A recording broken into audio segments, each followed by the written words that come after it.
Hey everyone, it's Wednesday. I'm going to wait a few minutes for people to jump on. I hope you guys are all having a good week. I'm excited to be here. We're going to be talking about you and your ego. And is your ego standing in the way of your hiring in your cleaning business? That's the question. That is the question. So, for those of you that don't know me, my name is Cheryl Hazer. I am the founder of Sisters Who Scale. I help cleaning business owners fix their hiring problems, fix their managing problems, learn how to charge what they're worth, learn how to increase their prices, attract the right clients, and scale their cleaning businesses. And most importantly, stop cleaning yourself. Because as an owner of the company, you have way too much to do than clean houses every day. So, tonight's training might rip the Band-Aid off a little bit. For years, I thought my problem in my own cleaning business is I couldn't find good people.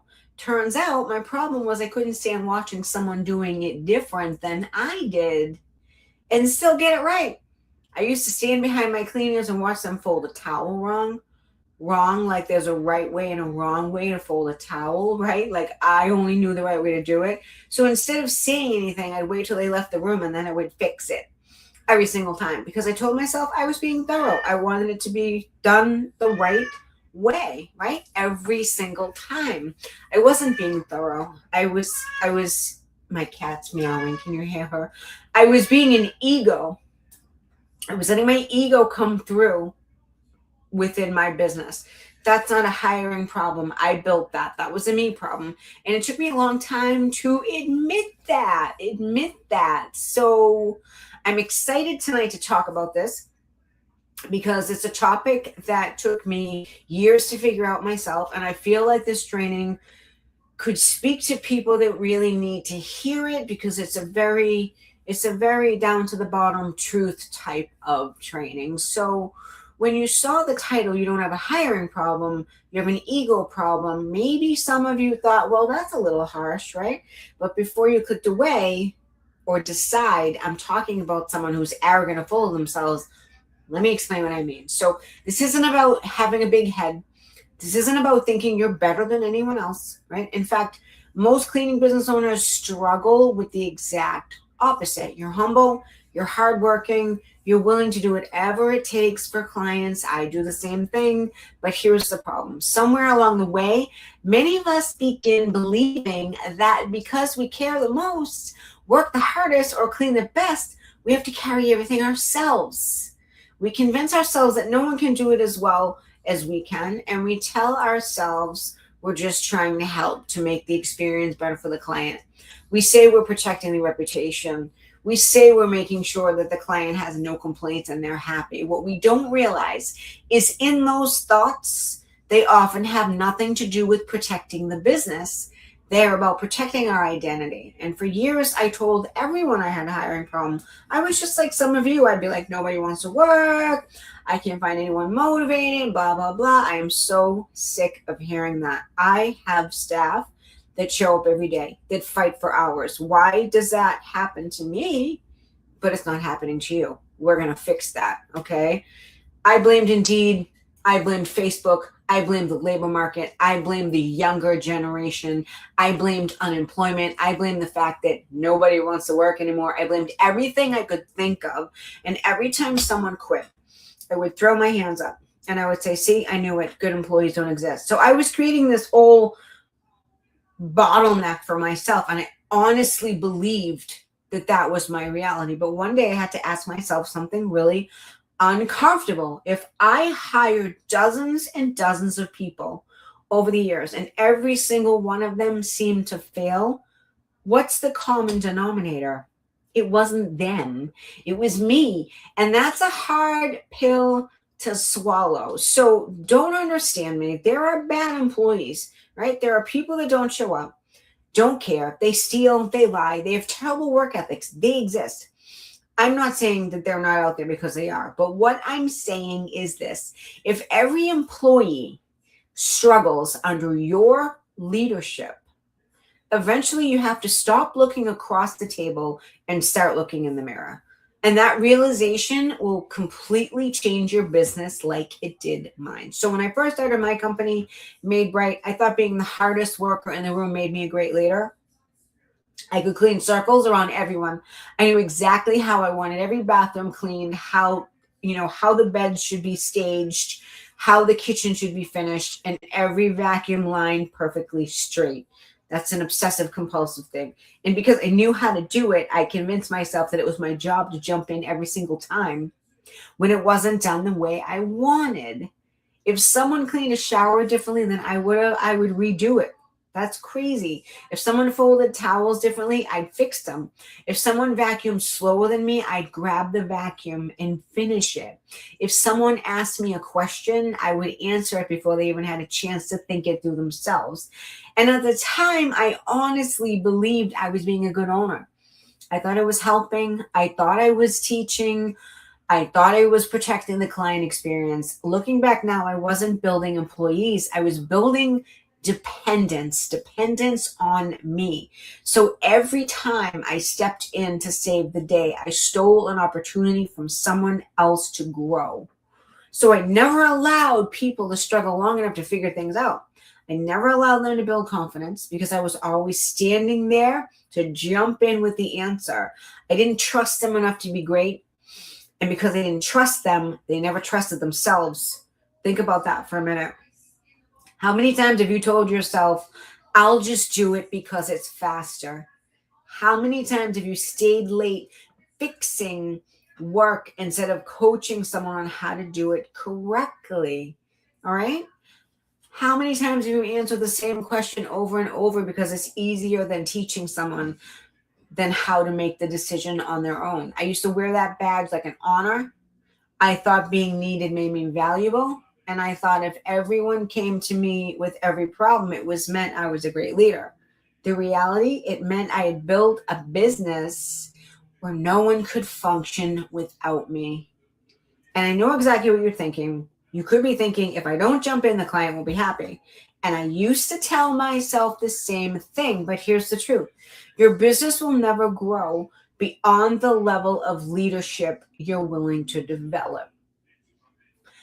I'm telling you right now, you cannot build $1 million business if every decision, every client issue, every schedule change, every training question, every quality check, and every emergency comes through you. You will burn out. And at some point, your business will stop having a hiring problem. You're going to get stuck in a bottleneck. You're going to be burned out and you're going to want to quit. So that's what we're talking about today. Let me jump in and see who's on here. Hi, Karina. How are you? How are you? Some people are watching on, if you're watching for the first time or the 30th time, say hi. Let me know you're on, right? Say hi, everyone. Hi, everyone. Let's see if that goes through. All right. So let's get into this. So I know some of you are probably thinking, okay, I hear what you're saying, but I really do have a hiring problem. And maybe you do. I'm certainly not saying there aren't bad employees out there. I've hired people that didn't show up, didn't care, simply weren't the right fit. Those people exist. They absolutely do. But before we put the blame on the labor market, I want you to ask yourself a few honest questions. So when someone new starts working for you, do you already expect them to fail? Do you find yourself watching every move they make, almost waiting for them to miss something? Have you ever walked into a bathroom after an employee cleaned it and immediately started wiping things down because it wasn't done exactly how you would have done it? Really, if you have done this, write in the chat OCD, because I want to see if this could potentially be you, right? I did this as well. And at the time, I thought I was protecting my business. I told myself maintaining quality and making sure clients receive the service they expected. Okay. Looking back now, I realized I wasn't building great employees. I wasn't helping them. I was building employees who depended on me, which means I was still going to be needed every single part of the day. Every time I stepped in to fix something, I took away an opportunity for someone else to learn and someone else to grow. All right. Every time I answered a question before they had a chance to come up with their own answer, I was unintentionally teaching them that Cheryl was the person to go to get all the answers, that they stopped trusting themselves to make, simple decisions. I'm not saying they're making crazy decisions in the field, but they're making simple decisions. Start in this room first, or the husband's on a Zoom, or, whatever, right? It could be anything. Could be anything. So I kept going home frustrated because no one seemed to take ownership, because I wasn't letting them take ownership. And I couldn't understand why no one showed initiative and thought for themselves, because I was strangling them, right? And eventually I had to face the truth that the problem was me.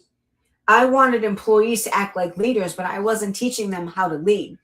All right. So I wanted people to solve problems, but they were still always coming to me. My phone I wanted to throw it in the ocean because it would go off all the time. I just felt like I could never step away from my business because everyone needed me, because I built it that way, right? I wanted the ownership, but I rescued everyone the moment a problem arrived. Now, can you see where I'm coming from here? Can you see that contradiction? So I was asking my team to become something that I wasn't allowing them to actually become.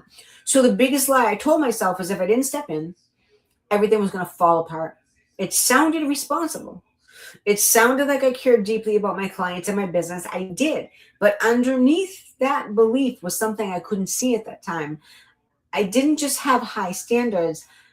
I thought I was protecting the business, but what I was really doing wrong is I was making sure that the business could not function without me. And the ironic part about this whole thing is the more I stepped in, the more my employees relied on me. The more they relied on me, the more I believed they couldn't do anything without me. So it was like this hamster wheel circle, this cycle that I couldn't get out of, that I had created myself. And I didn't even realize it at the time that I had created that myself. So when I finally figured out why I couldn't keep people, right, I had to change some things. I had to change the way I looked at leadership. So a hero runs into a fire. Okay, think about these things for a second. A hero is going to run into a fire to go to rescue someone.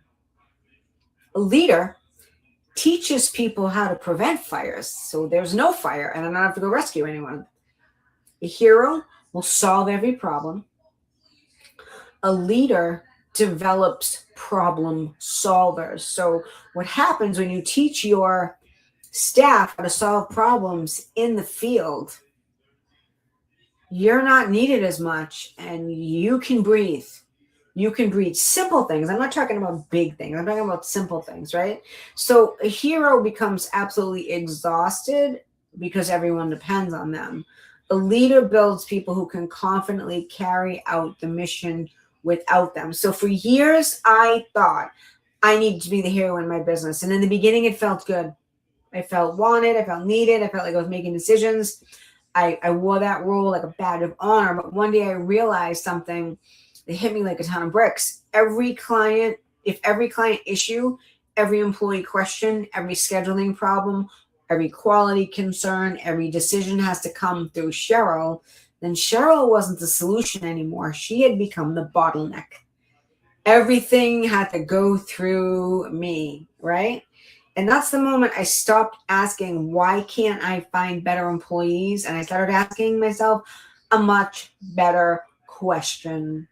I said, what kind of leader do I need to become so ordinary people can become extraordinary? Right? That question changed everything. So let's talk about why it's happening. Hi, Bright Power Wash.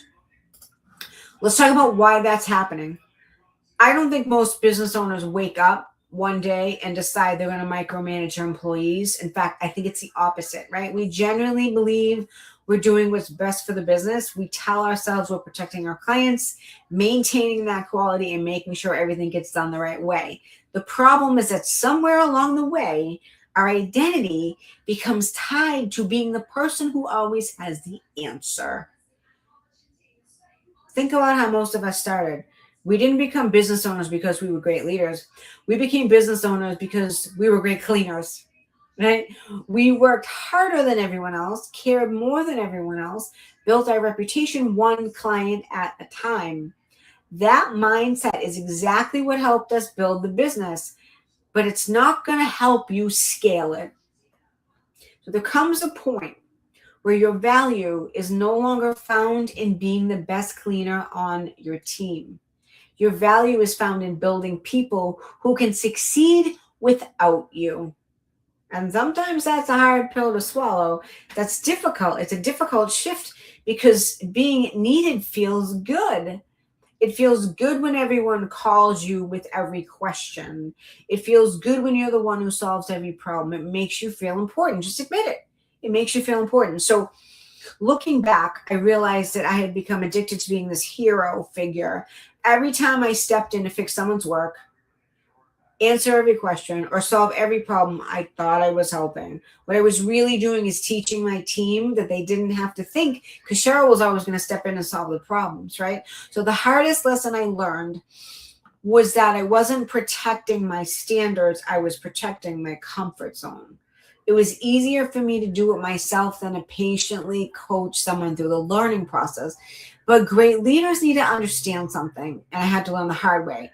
People don't grow because we rescue them. They grow because we give them the opportunity to struggle, learn, and improve. So think about when you teach your child to ride a bike. If you never let go of the seat because you're afraid they're going to fall, they're never going to learn to ride. Your employees are no different. If you never let them make decisions, solve problems, or learn from their mistakes, they're never going to develop the confidence you're hoping they'll have to lead so you can take a break. So that realization for me changed everything. So I stopped asking, why can't I find better employees? And I started asking, what kind of leader do I need to become so that these people can become great, right? That's the big question. And when I started asking that question for myself, everything changed, and that's when my business, actually became to start growing. So let's talk about what great leaders are doing, okay? So if you're thinking there saying, I see myself in everything you're saying, now what? I want you to know something. This isn't about beating yourself up. I don't want you leaving this training feeling guilty, feeling bad about yourself. I want you leaving this training with hope. Because the good news, and it's always good news, is if you've been the bottleneck in your business, you can also become the breakthrough. Leadership is a skill. Like every other skill, it can be learned. None of us are born with leadership skills out of the womb, right? But that first shift starts with changing the question you're asking yourself. So instead of asking yourself, how can I get better employees? Start asking, how do I become a better leader? Those are two completely different questions, and they're going to take you in two completely different directions. The first one puts all the responsibility on everyone else to perform. The second one puts all the responsibility back where it belongs on the one thing that you can actually control, and that's yourself. So the second shift is learning to stop expecting people to perform like veterans when they're still beginners. They don't clean fast. They don't get this. They don't do that. They haven't been doing it for 17 years like you have, right? This one was huge for me. I used to compare every new employee to myself with years of experience. Of course, no one's going to match up to that standard out of the gate, right? They couldn't clean like I could, as fast as I could. They couldn't get through a kitchen like I could and have it shiny and sparkly and no crumbs and anything like that, right? The truth is we don't hire experienced versions of ourselves. We have to develop them. And great leaders stop asking, why aren't they more like me? And start asking, how can I help them become the best version of themselves? I look at every single one of my cleaners. They all have something different they bring to the table. My team leaders, some are great communicators. Some are better in showing visually, right? Some are great. Well, all of them are great trainers, but they all have different personalities and they train in a certain way. So there's a difference, right? I'm not going to make them all be like me. I'm going to bring out the best strengths in them.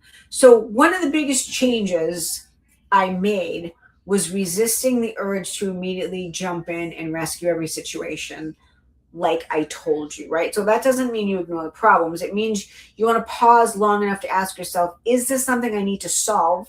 Or is this an opportunity for someone else to grow? So sometimes the greatest leadership decision you can make is giving someone the chance to think it through themselves and make a decision before you hand them the answer, right? You definitely don't want to do that. So as owners, we tend to see mistakes as something to eliminate immediately. And so great owners see mistakes as an opportunity to coach and an opportunity to train. That doesn't mean you're lowering your standards or you're tolerating poor performance. It means you stop expecting growth without a learning process. If you want to get to $40,000, $50,000, $60,000 months, there's a big growth process there. There's a big learning process for yourself, for your staff. And a lot of owners think that, they're going to go from $10,000 to $50,000 in a snap like that. It doesn't happen without walking through the quicksand, right? It doesn't happen. There's a lot to learn here, right? So I want you to remember that your goal is not to build a business where everyone depends on you. Your goal is to build a business where your team becomes confident in enough so they don't have to need you every day. That's where the freedom comes. That's how the freedom happens. That's what scaling looks like. It's not about you working harder. I know how hard all of you work because I remember. I still work hard, but I work hard in a different capacity now. I'm no longer cleaning. I haven't cleaned in, 7 years, a while, a long time. So you can only scale when you have the freedom to scale. You cannot scale if you're still cleaning Monday through Friday. You're gonna hit a cap. You're gonna be exhausted. It's not about working harder. It's about building people and your team who can carry out that mission with you, right? So I know some of you are probably thinking or wondering, okay, great, all sounds good, but how do I actually do that? How do I build leaders? How do I build accountability? How do I know when to step back, right? And how do I know when to teach people, when to coach people without micromanaging them? It's instinctual to want to micromanage them, and they can feel when you're micromanaging them. And sometimes people will quit when they're micromanaged, right? So those are the right questions, and the truth is they are questions I can answer in a single 30-minute live. Okay, so that's why we spend months working. When I work with people, I work inside Drop Them Up, my signature program, my 6-month program. They give you all the fundamentals. We don't just talk about leadership, we build it, but we start it from the ground up. We start it from the foundation level. I help owners create systems, develop confident team members, because that's going to give you your freedom, and learn how to teach and coach instead of control and micromanage. And I help you build a business that no longer depends on you being involved in every single decision, because that's going to burn you out, right? That's going to burn you out. So here's what I know to be true. Your business will never outgrow your leadership. Your leadership has to grow first. You can hire better people. You can buy better software. You can outsource your scheduling. You can improve your marketing. You can hire a social media person, right? And still hit that same scaling over and over and over again, because the key to scaling your business is your people. So the day you stop trying to be the hero of your business and go in and rescue that person from the fire is the day you finally are going to give yourself permission to build leaders where you can step back. And that's where the real scaling begins. Is that making sense? Hi, Allison. How are you? Oh, hi, Karina. Thank you. Thank you, honey. It's true, though, right? It's true. I was where all of you are at. So I'm speaking from, what am I? I'm preaching from the choir, right? Allison, I think you just friended me today. Hello, welcome. This is the Sisters Who Scale YouTube channel. I go live every Wednesday, 5 p.m. Eastern Standard Time with a different topic on the cleaning industry. Tell me more about you. Tell me more about you. So as we wrap up today, I'm going to leave you with one final thought. When I first started my business, I truly believed that my biggest challenge was finding better employees. I spent years looking outside myself for the answer. I blamed the hiring market, the economy, the fact that no one wanted to work. Every time someone quit, I took it as proof that hiring great people was impossible, and I gave in to that terrible thought process. But the biggest breakthrough didn't happen when I finally found the perfect employee. It happened when I became a better leader. All of a sudden, better employees started getting attracted to me, right? So here's what I've learned after building an almost $1 million cleaning business from scratch with no Google ads. By the way, my company has been built 100% organically. Great companies are rarely built by great employees alone. They're built by leaders who know how to develop ordinary people into extraordinary team members. Every employee you've ever admired was once brand new. They didn't walk through the door knowing everything. Someone believed in them, someone coached them, someone challenged them, and gave them room to grow. That's what real leadership looks like. So that doesn't mean every employee is going to work out. They're not going to all work out, right? Some people just aren't the right fit for this job. This is a hard job, and no amount of coaching can ever change that. Your leadership isn't about keeping everyone. It's about keeping people and giving people a genuine opportunity to succeed before deciding that they can't. There's a big difference between someone who isn't willing to grow and someone who simply hasn't been led down the right path yet. So I also want you to remember that leadership doesn't mean lowering your standards. I have high standards. I hope you do too. Your clients deserve excellence. They all do. Your business deserves excellence, but excellence isn't controlled by your every move that your employees make. It's controlled by creating clear expectations, coaching consistently. I coach every day in my business, in my maid business. I coach you guys, and then I coach every day in my business with my team leaders. I was coaching this morning, right? I was coaching this morning.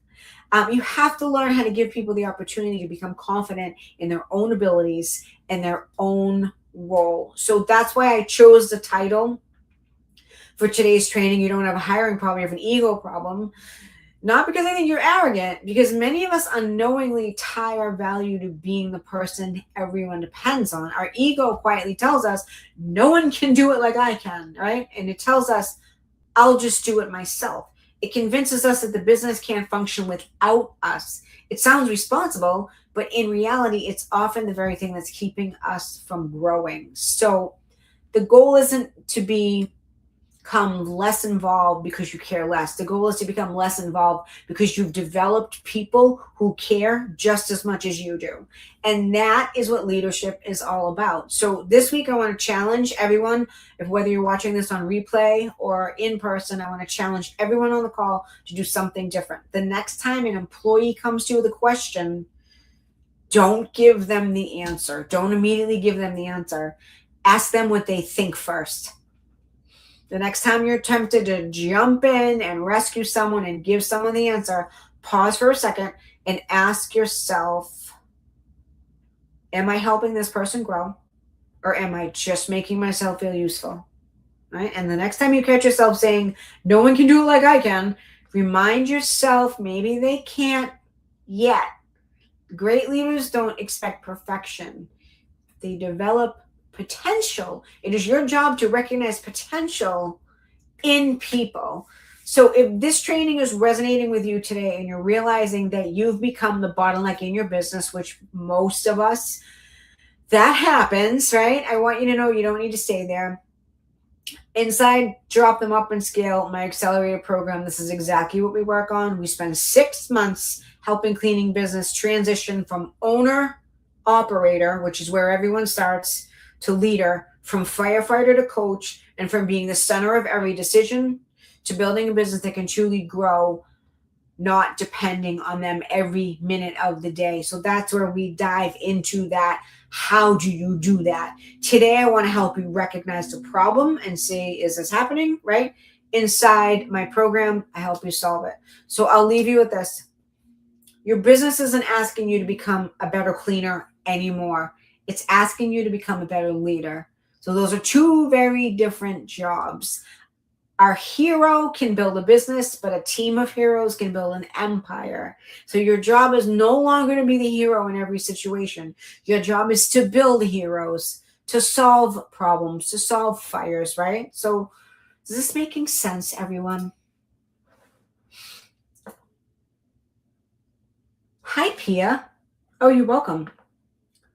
Allison, I'm a solo cleaner business owner working on my 4th year. I've still yet to find employees. My thoughts are exactly how you've explained. Exactly. I know where you're at. Where are you from, Allison? I know exactly where you're at. Pia says, we really appreciate your generosity and support. Pia helps me, and she's offering to send you different trainings. So if anyone would like different trainings, by all means, say yes. We'll send them along. I hope this was helpful. Thank you for spending your Wednesday with me if you were live with me. If today's training challenged you thinking about hiring and leadership, I would love to hear your biggest takeaways from the training. Leave me a comment. I read every single one. And if you know another cleaning business owner who needs this message as well, share the training with them. If you like what you heard tonight, I go live every Wednesday with a different topic in the cleaning industry, whether it be pricing, managing, strategy, mindset. Hit that subscribe button, show me some love, and you'll get notified every time I go live. So hopefully I will see you all next week. I got a couple of Maids Who Made It podcast episodes coming up soon. I hope you'll join me next Wednesday. And until then, keep growing, keep leading, keep believing in yourself. And remember, your business will only grow to the next level that you're willing to grow as a leader. All right. And I will see everyone next week. Hi, Alexi. How are you? Thank you. Oh, California. California. I've worked with a few people from California. Feel free to connect with me over DM. I'm very accessible. All right, everyone. Have an amazing evening. Happy Wednesday. Hump day is pretty much over. Have a great day tomorrow. We'll see you soon.